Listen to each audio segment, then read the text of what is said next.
له فلا مضل له ومن يضلل فلا هادي له.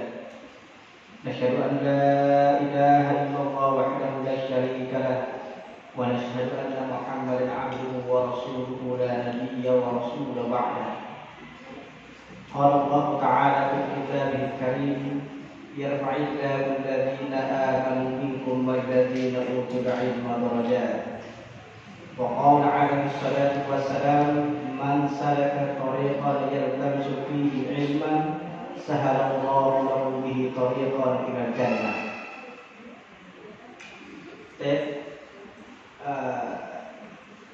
Jamaah kajian Masjid Al-Karim yang mudah-mudahan dirahmati oleh Allah Subhanahu wa taala. Alhamdulillah, pada kesempatan pada kali ini, di pagi hari ini, kita dipertemukan oleh Allah Subhanahu wa taala. Kesempatan ini adalah kesempatan nikmat yang besar yang diberikan oleh Allah Subhanahu wa taala kepada kita. Banyak orang yang lalai terhadap waktu. Banyak orang yang menganggap enteng terhadap waktu. Padahal kalau mereka menyadari tidak ada satu detik pun waktu yang luput dari pertanggungjawaban di hadapan Allah Subhanahu wa taala. Karena itu Imam Syafi'i, tahu Imam Syafi'i? Tahu Imam Syafi'i? Tinggal di mana? Ada segar?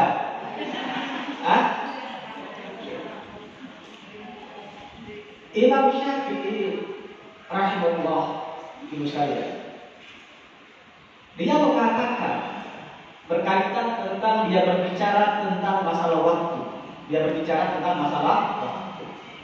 Apa kata Imam Syafi'i? Sekiranya Allah itu hanya menurunkan surat Al-Asr saja, kalau sekiranya Allah itu hanya menurunkan Al-Quran surat Al-Asr saja, itu sudah cukup. Kenapa? Karena surat Al-Asr ini, Masya Allah, ya, ibu sekalian, pesan yang terkandung di dalam surat Al-Asr ini luar biasa. Ya, dimulai dari apa? Wal asr. Apa arti wal asr? Demi banyak, ya, ibu sekalian. Makna asr ini ketinggian meja ini. Iya. Saya tahu itu mejanya ketinggian apa? Saya yang ketinggian. Samain dulu. Nah, wal asr. Kita kalau membaca Al-Quran terjemahan, kita wal asr itu demi waktu, toh? Demi waktu. Padahal kita kalau sholat menjelang sore itu sholat apa? Asar. Asar juga. Jadi asar itu waktu. Asar juga, sholat asar juga dinamakan asar. Nama sholat juga ada namanya asar. Goyang ya? Al-Quran banyak menggunakan kata yang semuanya menunjukkan makna waktu.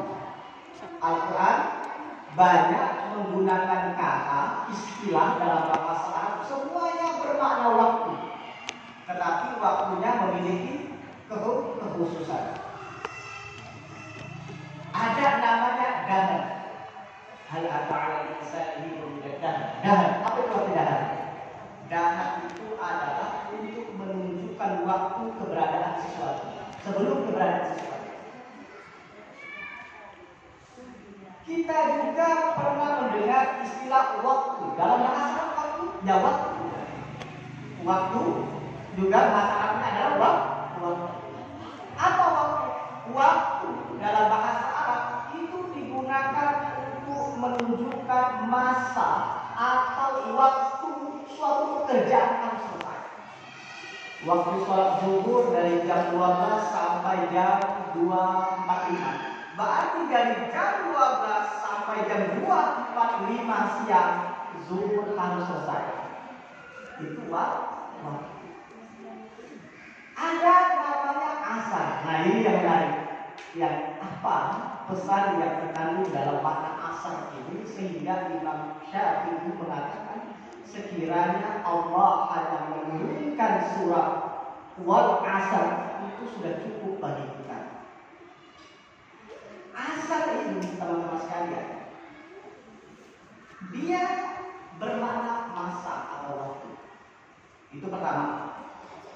Yang kedua, kata para ulama, asar juga dinamai tentang masa sesuatu. Jadi kalau saya lahir tahun 1989 sampai sekarang 2021 itu asar, masanya saya. Paham? Masanya saya.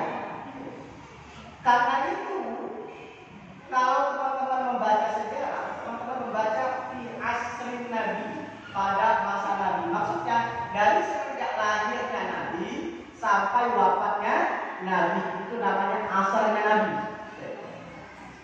Nah, asar juga digunakan kalau teman-teman belajar bahasa Arab, ada namanya juz. Pernah lihat juz? Pernah juz ya? Juz itu kan perasan dari buah. Nah, hasil perasan itu namanya asar. Paham? Hasil perasan itu adalah asar. Kenapa sholat menjelang maghrib itu dinamakan asar?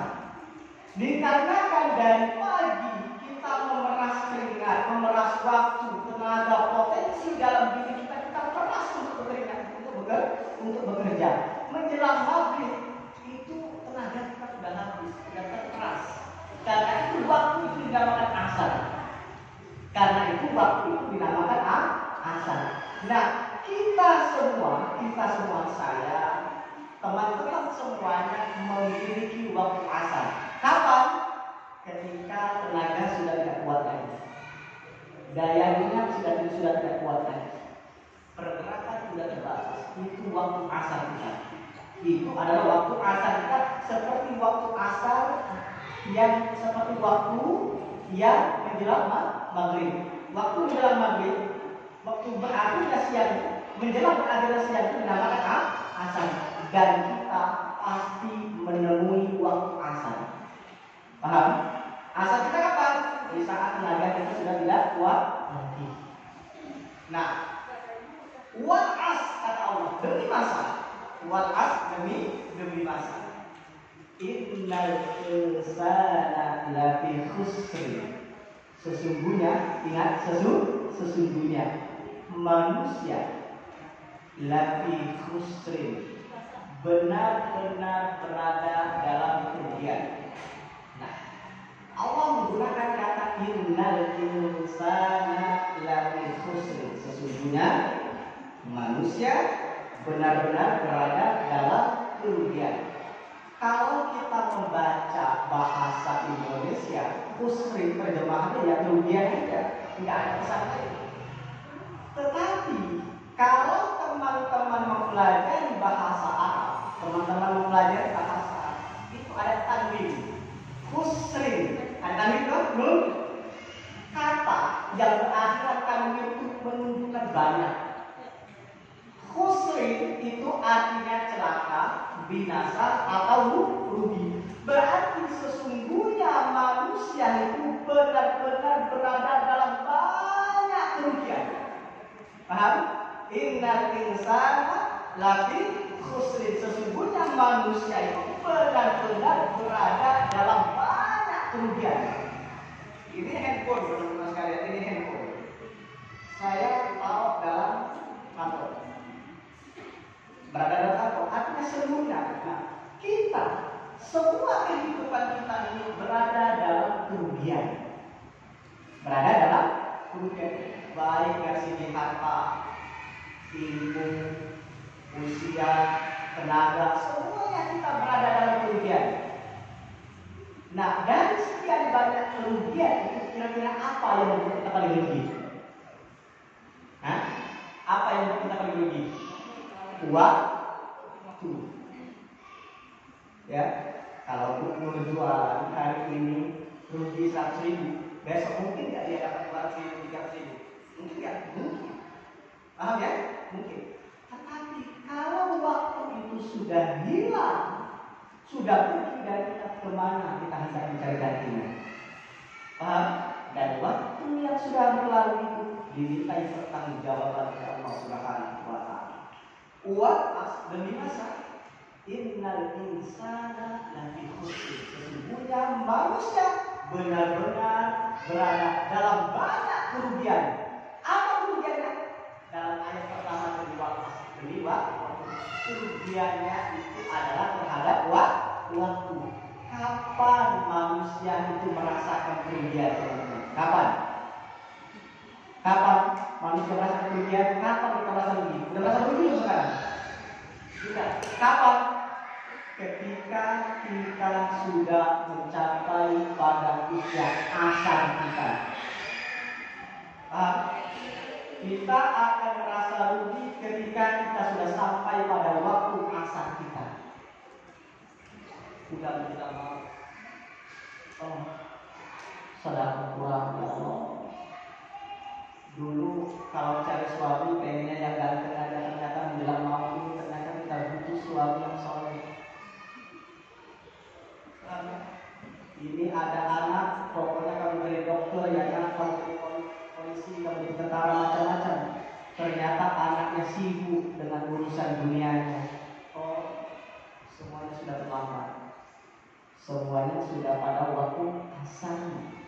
Kapan kalian merasa rugi? Kata Allah, nanti di waktu asal kalian demi Allah kalian itu akan lulus di waktu asal demi masa. Kata Allah, Allah itu tidak akan pernah bersumpah kecuali dengan sesuatu yang amat besar. Itu berbicara tentang masalah waktu. Innal insana lafi khusrin. Sesungguhnya manusia itu kata Allah benar-benar dalam kerugian.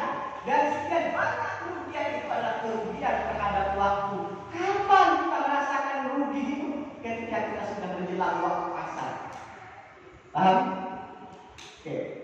Nah, alhamdulillah, teman-teman pada pagi hari ini, pada pagi hari ini, itu menggunakan waktu teman-teman untuk menuntut ilmu, untuk hadir di majlis ini. Teman-teman sekalian, banyak orang yang mengira bahwa majelis ilmu ini ya hanya perkumpulan rutinitas saja. Salah ada ikan kucing ya. Banyak orang mengira bahwasanya kumpul-kumpul seperti ini hanya sebatas rutinitas saja. Padahal teman-teman sekalian, berkumpulnya kita, hadirnya kita, datangnya kita di majlis ilmu itu adalah bentuk jihad kita kepada Allah Subhanahu wa Ta'ala, bentuk jihad. Jadi jangan pernah dianggap enteng setiap putaran orang, setiap detak jantung, setiap detik, setiap menit yang teman-teman habiskan di masjid ini untuk menghadiri majlis ilmu. Paham ya? Seperti dibacakan oleh Qori tadi, santri kita tadi, yarfa'illahu alladziina aamanu minkum walladziina utul ilma darajat. Allah angkat derajat orang yang beriman. Tetapi derajat orang yang berilmu itu jauh lebih tinggi daripada orang yang beriman. Nah, teman-teman menuju itu. Teman-teman semuanya menuju ke situ. Yang kedua, salawat dan salam selalu tercurahkan kepada junjungan kita, Nabi besar kita, Nabi Muhammad Sallallahu Alaihi Wasallam. Jamaah yang mudah-mudahan dirahmati oleh Allah Subhanahu wa Ta'ala. Seperti yang disampaikan oleh MC tadi, insyaallah tema kita pada pagi hari ini kewajiban seorang muslimah atau kewajiban kita menuntut ilmu. Kewajiban kita menuntut ilmu. Apa sih fungsi ilmu? Apa kedudukan ilmu? Sejauh mana kedudukan ilmu? Teman-teman sekalian,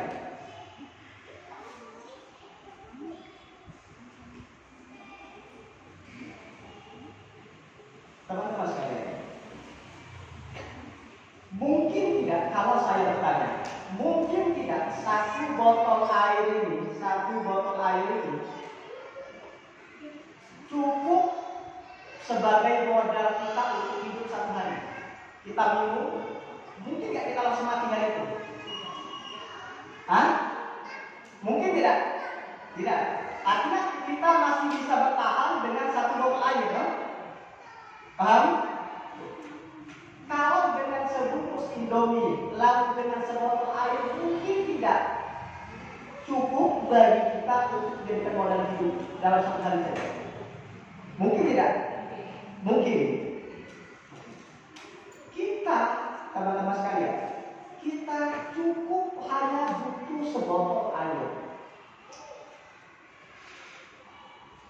Tetapi pada suatu waktu kita tidak mendapatkan air dan tidak mendapatkan mie, Indomie. Artinya kita tidak minum dan tidak makan dalam seharian penuh. Kira-kira kita langsung mati atau mungkin masih bisa bertahan hidup? Masih bisa. Itu terhadap makanan dan minuman kita masih bisa lepas. Tetapi kita tidak bisa lepas dari ilmu. Kenapa? Karena ilmulah yang menghidupkan hati kita. Karena ilmulah yang menghidupkan hati kita.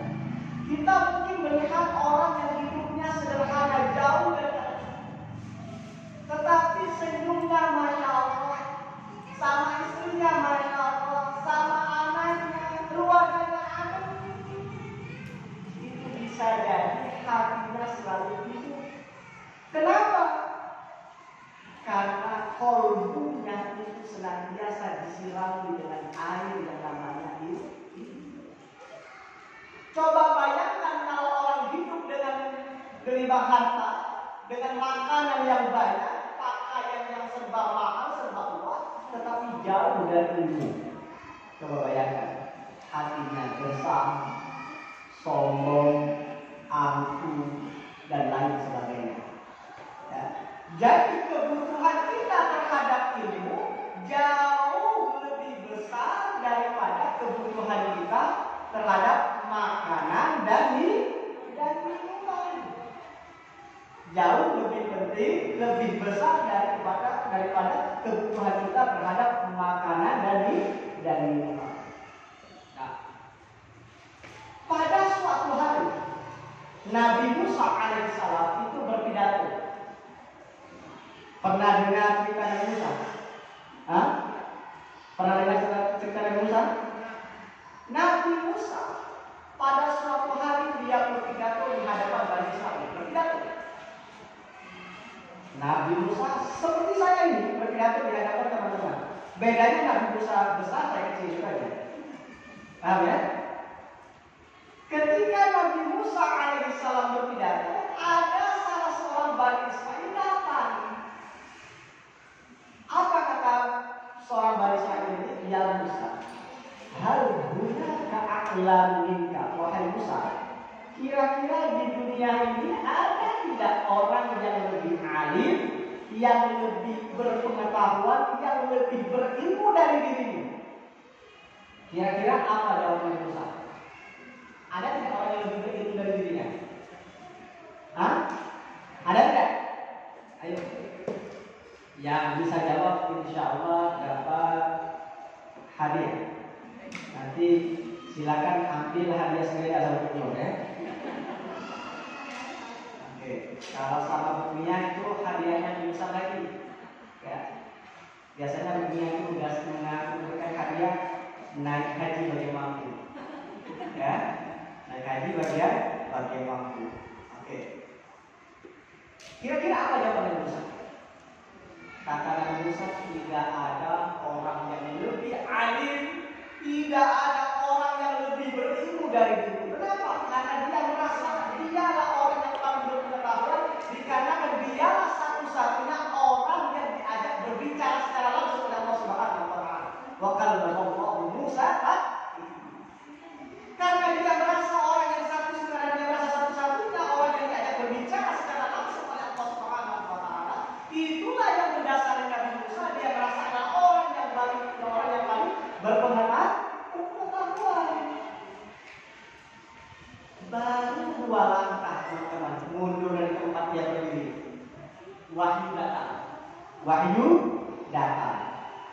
Wahyu itu memberi informasi bahwasanya ada seseorang yang jauh lebih alim, yang jauh lebih berilmu dari Nabi Musa alaihissalam. Kira-kira siapa ini?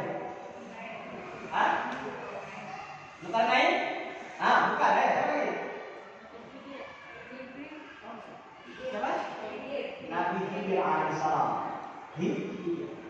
Ketika mendengar ucapan, ketika mengetahui informasi itu, teman-teman, apa kata Nabi Musa?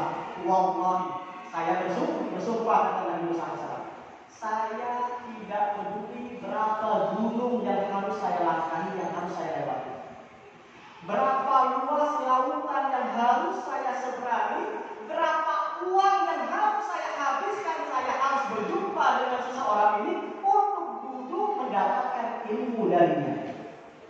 Bayangkan Nabi Musa yang mendapatkan wahyu dan diajak berbicara secara langsung oleh Allah Subhanahu wa Ta'ala masih membutuhkan ilmu, apalagi kita. Karena itu dalam Al-Quran Allah Subhanahu wa Ta'ala tidak pernah memerintahkan kepada para rasul, para nabi untuk meminta tambahan apapun kecuali satu, minta tambahan ilmu. Mereka diperintahkan oleh Allah senantiasa berdoa agar diberikan tambahan ilmu.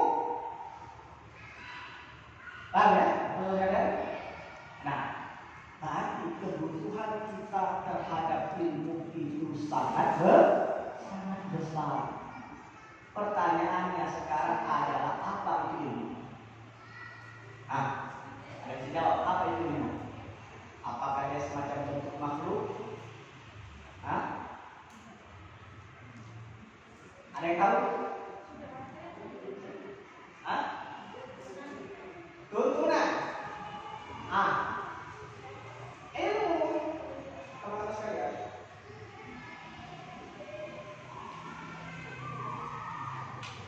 ilmu dalam bahasa Arab itu terdiri dari huruf apa? Ain, lam, mim. Ain, lam, mim. Ilmun. Itu dalam bahasa Arab. Setiap kata yang terdiri dari ain, lam, mim itu artinya nampak, jelas. Secara bahasa ilmu itu artinya nampak atau jelas. Ada bendera. Pernah lihat bendera? Pernah lihat bendera? Kita ada bendera merah putih. Nah, bendera itu kira-kira jelas tidak bagi kita? Jelas. Nah, itu bendera yang disebut dengan alam. Ain, lam, mim. Gunung jelas tidak? Jelas. Gunung juga masuk dalam kategori alam. Maaf, orang Sunda. Orang Sunda itu disebut dengan ulma. Ain, lam, mim, ulma. Kenapa? Karena dia jelas. Artinya secara bahasa ilmu itu artinya jelas secara bahasa. Secara istilah Arab, terungkapnya sesuatu dengan jelas sesuai dengan hakikatnya. Itu secara istilah. Terungkapnya sesuatu dengan jelas sesuai dengan hakikatnya. Kalau saya, teman-teman sekalian, saya masukkan masker dalam kantong saya. Saya masukkan masker di dalam kantong saya. Lalu saya bertanya, apa dalam kantong saya? Macam-macam. Ada yang menebak duit, ada yang menebak handphone, ada yang menebak macam-macam. Ketika saya keluarkan dari sini, kalian baru mengetahui. Mengetahui. Artinya terungkapnya sesuatu dengan jelas sesuai dengan hakikatnya. Itu adalah ilmu. Nah, ilmu ini, teman-teman sekalian, ilmu ini sangatlah luas. Ilmu itu sangatlah luas. Karena itu tidak mungkin kita menguasai semua disiplin ilmu. Kalau ada orang yang menguasai di bidang ilmu tertentu, dipastikan ada orang lain lagi yang Dipastikan ada orang lain lagi yang lebih menguasai dari dirinya. Jadi prinsipnya seperti itu. Jadi ilmu itu sangat dan amat luas. Tidak ada seseorang pun yang menguasai semua disiplin ilmu. Dipastikan dalam bidang tertentu di bidang tertentu masih ada orang lain lagi yang lebih alim, yang lebih menguasai dari dirinya. Nah, sekarang teman-teman sekalian, kira-kira sejauh mana, seperti apa kedudukan ilmu di dalam Islam? Sejauh mana, seperti apa kedudukan ilmu di dalam Islam? Untuk mengetahui kedudukan Islam itu bisa dilihat dari dua hal. Yang pertama, teman-teman pernah baca sejarah Nabi Adam alaihissalam? Pernah baca? Ketika Allah Subhanahu wa Ta'ala menciptakan Nabi Adam, hal yang membuat para malaikat itu bersujud kepada Nabi Adam itu satu. Yang membuat para malaikat itu sujud kepada Nabi Adam alaihissalam itu satu, yaitu ilmu. Ketika Allah Subhanahu wa Ta'ala memberikan ilmu kepada Nabi Adam alaihissalam, maka para malaikat bersujud kepada Nabi Adam. Sujudnya para malaikat kepada Nabi Adam adalah bentuk ihtiram, penghormatan, bukan bentuk penyembahan kepada Nabi Adam. Wa 'allama Adam al-asma'a kullaha. Paham ya? Jadi itu yang pertama. Yang kedua adalah wahyu yang pertama kali diturunkan oleh Allah Subhanahu wa Ta'ala kepada Nabi Muhammad SAW. Apa judulnya? Iqra. Iqra artinya apa? Membaca. Apa yang kita baca? Tidak jelas. Paham ya? Iqra, bacalah. Apa yang harus kita baca? Tidak jelas. Artinya apa? Semua hal yang bermanfaat jika kalian dibaca. Apa saja yang kalian dibaca, baca. Komik, mau baca komik? Silakan baca. Baca koran, silakan dibaca. Buku, silakan dibaca. Apapun yang kalian inginkan untuk baca, silakan dibaca. Tapi satu, Iqra bismi rabbik. Baca apa yang hendak kalian baca, tapi satu syaratnya, semata-mata untuk mengharapkan ridho Allah Subhanahu wa Ta'ala. Baca apa yang ingin kalian baca, tetapi yang harus kalian perhatikan adalah bacalah dengan mengharapkan ridho-Nya Allah Subhanahu wa Ta'ala. Al-Quran tidak menyebutkan apa yang harus kita baca. Iqra, membaca. Kira-kira apa arti membaca itu? Apa membaca? Membaca itu artinya mengikuti. Kalau ada tulisan masjid, ada tulisan masjid, M-A-S-J-I-D,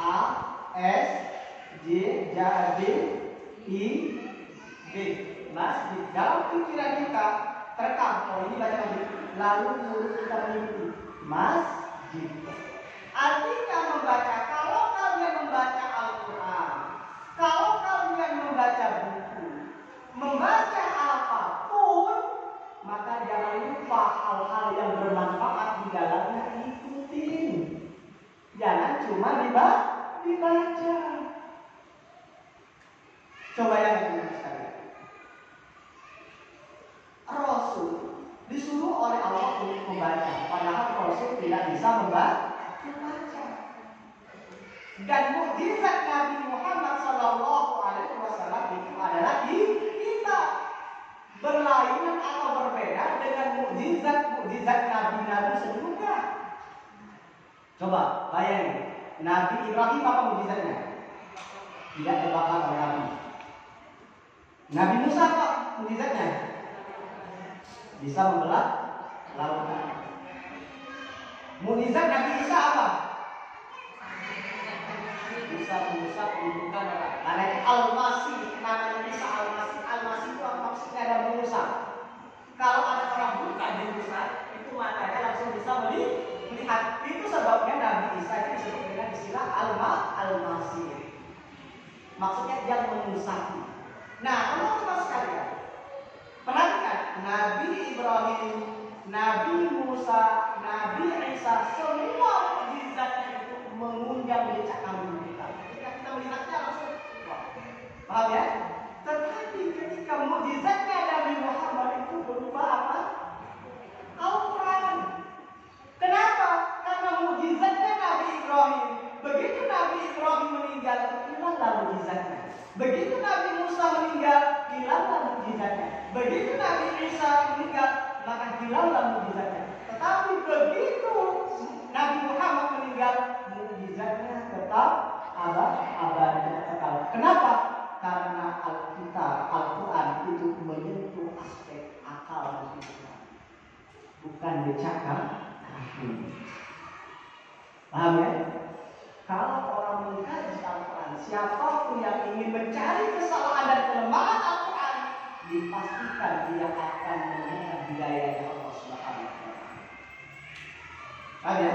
Nah, jadi ini bisa kita lihat dua hal ini, yaitu dari penciptaan Nabi Adam yang membuat Nabi Adam, yang membuat para malaikat sujud, dan juga turunnya wahyu yang pertama kali adalah perintah membaca. Kedua hal ini adalah menjadi petunjuk bagi kita bahwa Islam sangat menjunjung tinggi ilmu pengetahuan.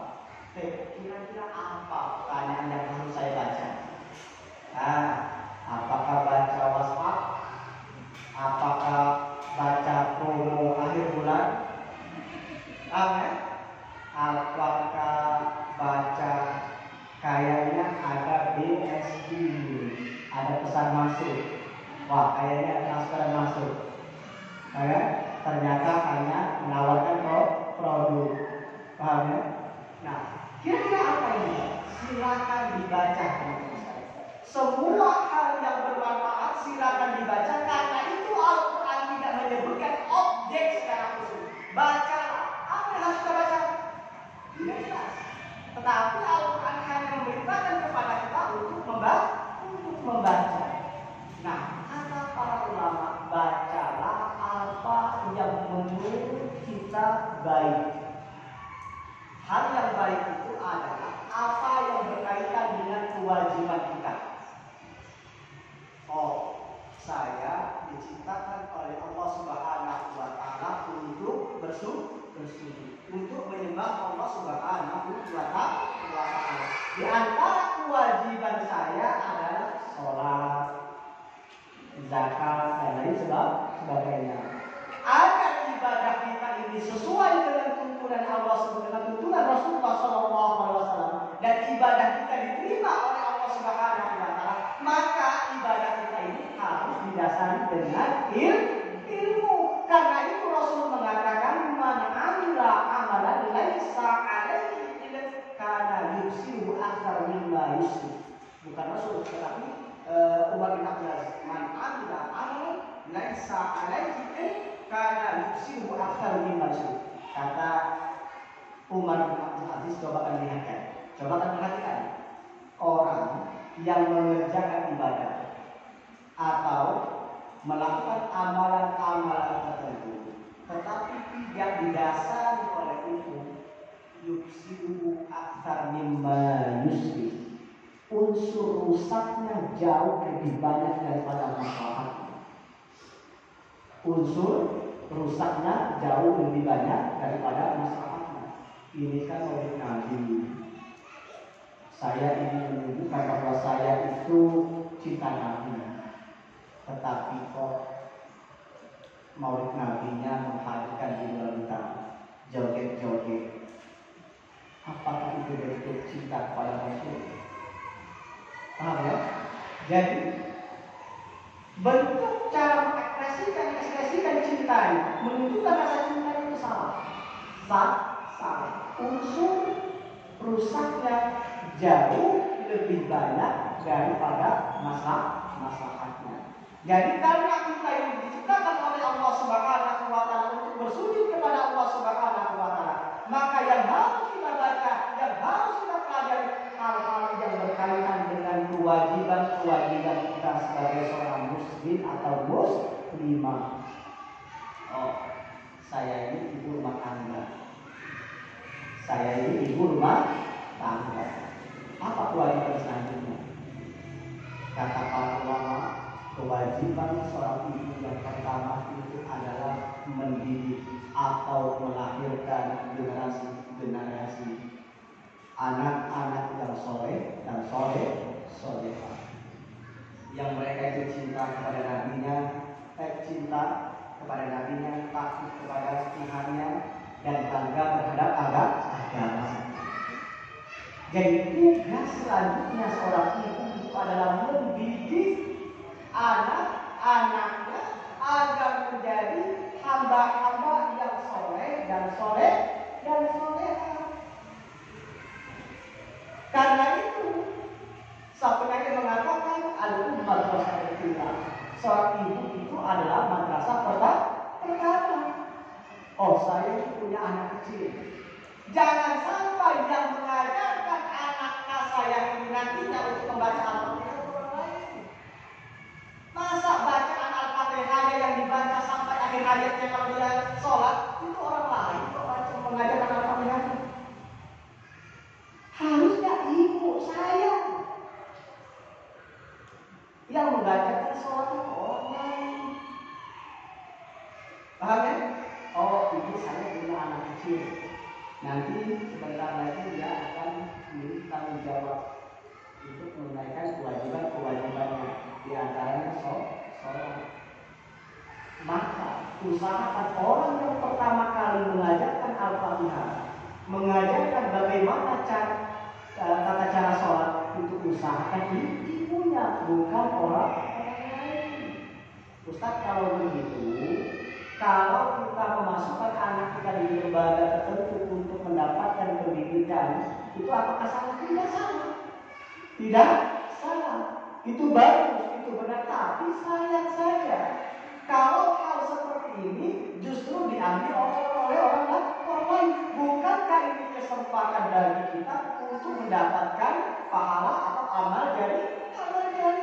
Tidak mata itu ada di kota amalu indah kalau jika matinya ada anak Adam, jika meninggalnya anak Adam, jika meninggalnya manusia, maka terputuslah amal solehnya kecuali tiga.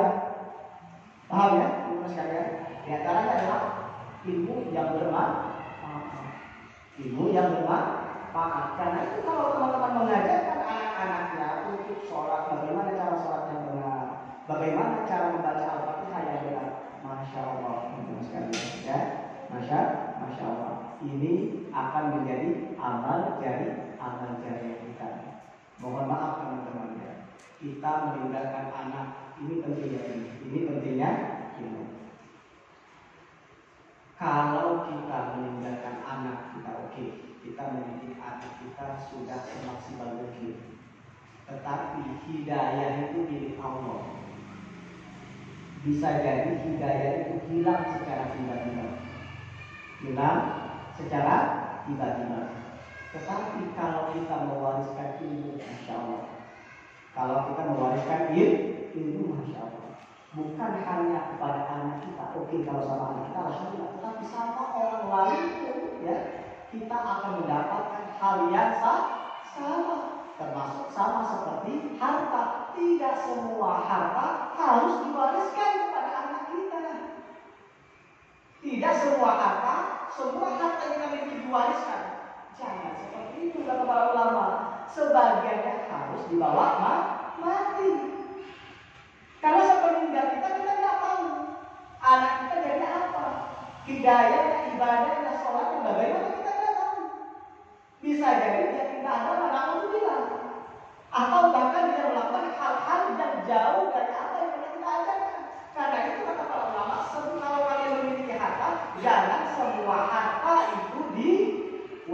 mewariskan, tapi sebagian dibawa mati. Bagaimana cara membawa harta itu? Bagaimana cara membawa harta itu?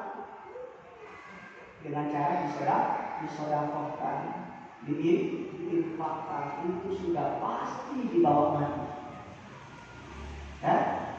Jadi teman-teman, tapi mewaris ilmu itu tidak akan pernah habis. Begitu disampaikan kepada sepulan, diajarkan kepada sepulan, dia akan mengajarkan kepada yang lainnya, terus diajarkan kepada yang lainnya. Teman-teman sekalian, itu jadi hal yang perlu kita baca selanjutnya adalah hal-hal yang berkaitan dengan kewajiban kita.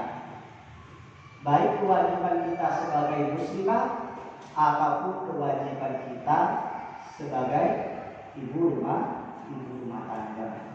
Kewajiban kita sebagai seorang istri. Kewajiban kita sebagai seorang istri. Bagaimana menjadi istri yang solehah?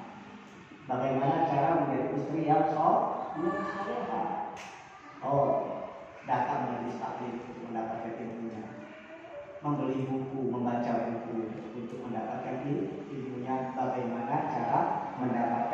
Bagaimana cara mendapatkan status atau predikat sebagai istri yang solehah.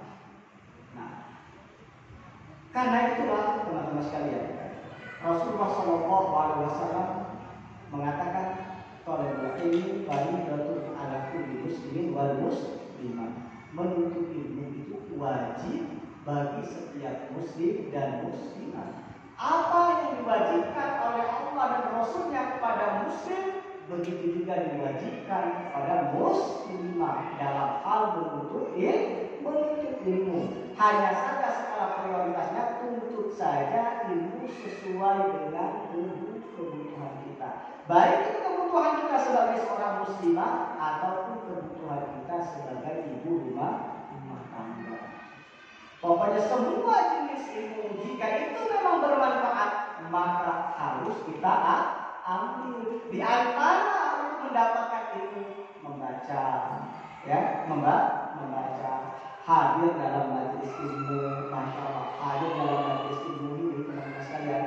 Rasul mengatakan siapa yang hadir dalam majelis ilmu, semua makhluk yang ada di bumi, di daratan, di lautan, dan di langit, semuanya mendoakan kebaikan untuk orang yang hadir dalam majelis ilmu. Dan Allah Subhanahu wa Ta'ala membangga-banggakan di hadapan para malaikat tentang seseorang yang menghadiri majelis ilmu.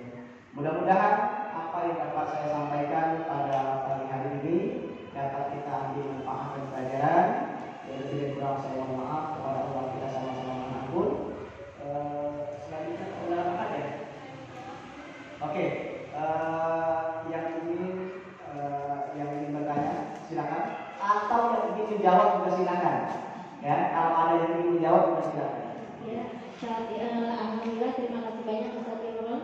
Masya Allah, kajiannya hari ini ya tentang kewajiban muslimah menuntut ilmu sangat penting buat kita semua, dan juga pentingnya waktu, kelalaian kita dalam waktu kita di saat kita waktu luang, dan juga waktu di saat kita sehat. Kita masuk ke sesi pertanyaan. Ada yang mau bertanya kepada Ustaz Imron tentang materi yang tadi sudah disampaikan? Silakan. Ya, bertanya silakan. Atau yang dijawab boleh silakan. Assalamualaikum warahmatullahi wabarakatuh. Ustaz, tadi bagaimana cara menjadi istri yang solehah? Tolong dijelaskan, Ustaz. Terima kasih. Bagaimana cara menjadi istri yang Dari versi suami. Bagaimana cara menjadi istri yang soleh? Nah, tadi cara menuntut ilmu, belajar. Di antara karakter istri yang solehah itu, teman-teman sekalian, yang pertama, menjaga lisan. menjaga lisan terhadap suaminya. Paham ya? Yang kedua, menjaga kemaluan dari perbuatan zina. Paham ya? Yang ketiga, menjaga harta. Yang keempat, menjaga kehormatan keluarga. Semua ini dijaga baik-baik. Semua ini dijaga baik-baik. Itu dari segi hal yang menjaga. Yang kedua adalah menghormati. Menghormati siapa? Menghormati suami. Melebihi rasa hormat kita terhadap ayah kita. Laki-laki yang pertama kali yang harus kalian dengar, yang harus kalian hormati adalah suami kalian. Paham ya? Suami kalian ketimbang ayah. Selama suami kalian itu dalam kebaikan. Pada suatu hari terjadi peperangan.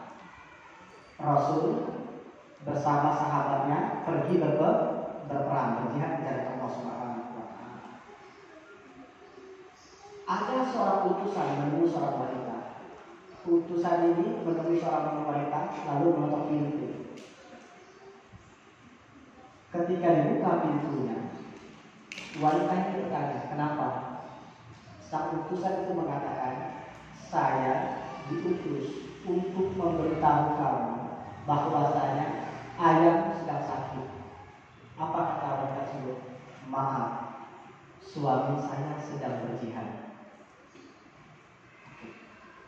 Lalu keesokan harinya datang lagi utusan yang sama menginformasikan, "Maaf, saya diutus untuk memberitahu bahwa ayahmu sekarang." Apa kata wanita tersebut? "Suami saya masih berjihad dan saya belum mendapatkan izinnya." Pada hari ketiga datang lagi utusan yang sama menginformasikan, "Maaf, ayahmu meninggal." Apa kata wanita tersebut? "Maaf, suami saya masih berjihad." Di pikiran kita ini anak durhaka. Ini anak durhaka. Lalu disampaikan kepada Rasulullah SAW apa yang telah terjadi. Apa kata Rasulullah? Perlu diketahui kata Rasulullah SAW, ayahnya sekarang mendapatkan nikmat kubur dan nanti akan masuk surganya Allah Subhanahu wa taala disebabkan dia memiliki anak yang solehah, yaitu anak yang berbakti kepada suaminya. Paham ya? Jadi jangan bau amat sih mulutnya, ya kan? Sering. Kalau jangan-jangan kumpul amat, macam-macam bocil ya dengan suaminya. Jadi apapun kalau berbicara tolong jaga, ya, jaga dan hormati, ya, menjaga dan hormati itu diantara hal-hal yang menjadikan kita sebagai wanita soleh, istri solehah. Ya. Pernah suatu hari teman-teman sekalian, suatu hari ada salah seorang sahabiah, seorang perempuan, istri sahabat, ya, itu yang berwujud itu Fatimah, istrinya Ali bin Abi Thalib atau anaknya Rasulullah SAW, putrinya Rasulullah SAW. Itu Fatimah membawa anaknya yang bernama Hasan, itu masih kecil, laki-laki. Ketika Fatimah menutup pintu, sahabiah perempuan itu langsung kaget dan dia tidak mengizinkan Fatimah untuk masuk rumahnya. Padahal Fatimah adalah putri Rasul, dan anaknya itu yang bernama Husain itu masih kecil, masih berapa tahun usianya. Apa kata wanita tersebut? "Maaf, saya belum diizinkan suami saya untuk memasukkan laki-laki ke dalam rumah." Tapi ini kan kecil, tapi itu laki-laki. Kalau seperti itu kata Fatimah, izin dari mintakan izin sama suami. Akhirnya dia minta izin. Besoknya Fatimah membawa anaknya satu lagi, Husain dan Hasan. Maaf atas kebahagiaan tersebut, suami saya hanya mengizinkan Husain, tidak mengizinkan Hasan. Itu bagaimana ya, usaha yang dilakukan oleh sahabat, maksudnya sahabat perempuan pada zaman Rasulullah, untuk menjaga kehormatan mereka dan mentaati suami mereka. Jadi di antara karakter wanita salehah itu apa? Menjaga kemaluan, menjaga lisan, menjaga kehormatan, menjaga harta, dan juga menghormati suami. Itu di antaranya. Kalau paham.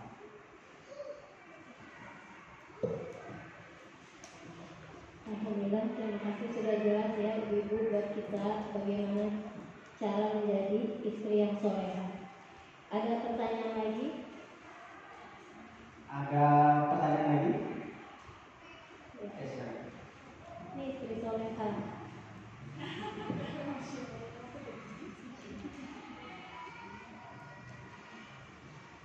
Assalamualaikum Pak Ustaz.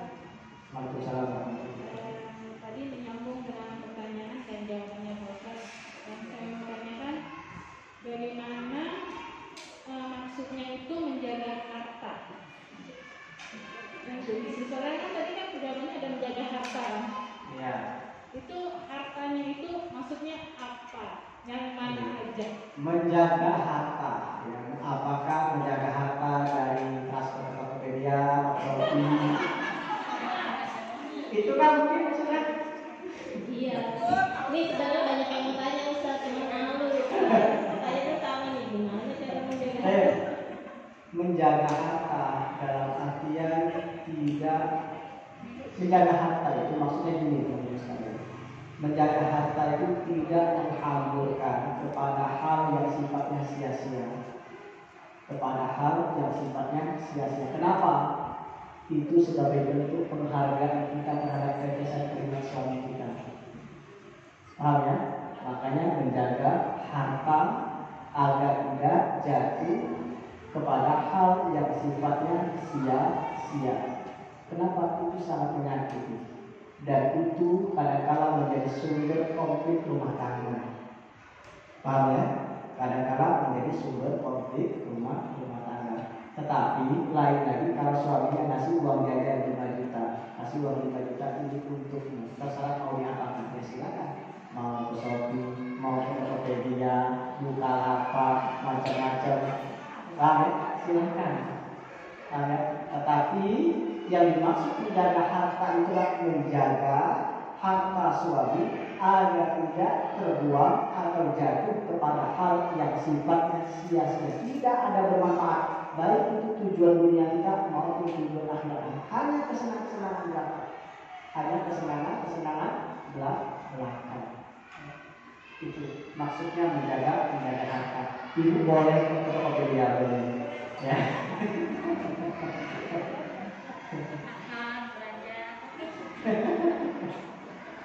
Oke, ada lagi pertanyaan?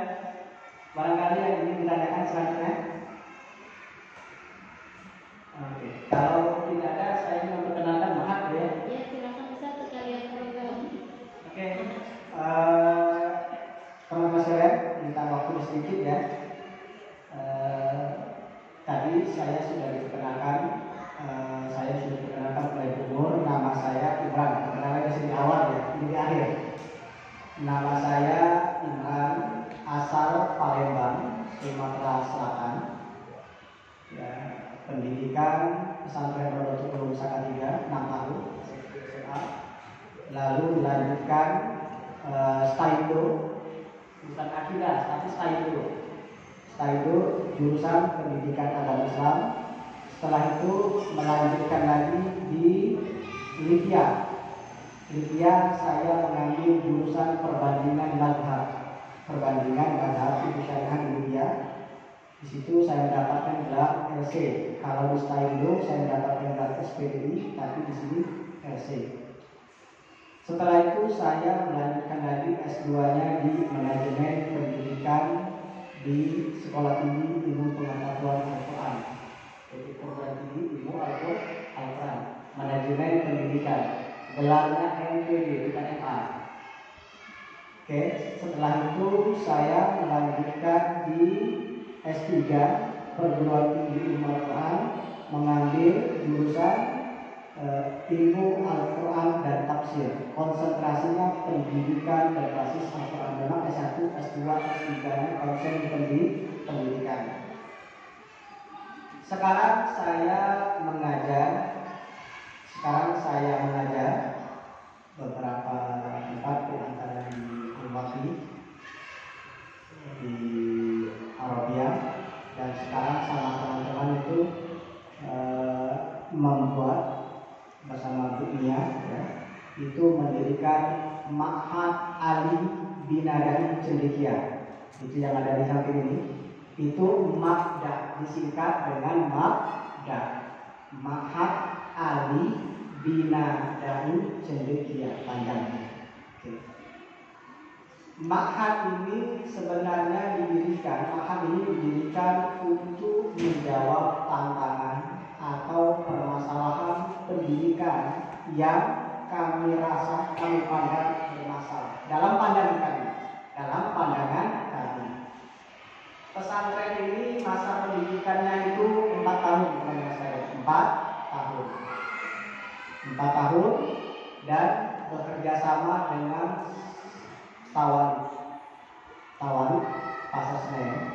Itu nanti Tawali, jadi kuliah itu ada program pesantrenan, ada sifatnya untuk mengambilkan ijazah resminya. Nah, Tawali itu Makda ini teman-teman masa pendidikan 4 tahun. Tadi salah satu santri yang membacakan Al-Quran tadi, 8 bulan pertama itu mereka wajib hafal Al-Quran. Wajib hafal Al-Quran. Anak-anak atau santri sekarang itu sudah 1 bulan,